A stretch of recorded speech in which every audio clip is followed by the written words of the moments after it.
పరీక్షలకే వేలకు వేలు అవుతాయి. ఇంకా మందులకు వీటికి గాకనే ఇక పెద్ద పెద్ద రోగాలు అయితే మన అసంటోళ్ళం బతుకుడు ఎక్కడి సత్తుడే ఒకటే ఏం లేదు. ఇక రూపాయలు ఉన్న వాళ్ళు ఎట్నో బతుకుతారు, లేని వాళ్ళం ఏం చేస్తాం. ఇంకా నిమ్మకాయలు దొరుకు కదా మంచిగా ఉండే 50 కాయలన్నీ తొక్కన్న పెడతావా నువ్వు? నేను మంచిగా పెడతాను, నిమ్మకాయ తొక్కు నాకు పెట్టేస్తుంది. ఒక చంద్రక్క మొన్న అన్నది ఎవరైనా చెప్తే చెప్పు పిల్ల అని. అటు ఇటు అవుతుంది ఏమైతే మంచిగానే ఉంటది. ఉన్నాయట తెచ్చుకోపోనా చెప్తా. ఇంకా సాట ఊడ్చేపోయిన ఎట్లా ఉన్నది తింటలేరా?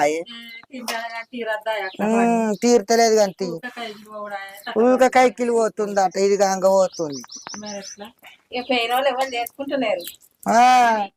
అదన్నా సాటలు ఎక్కువ ఉన్నా అదే.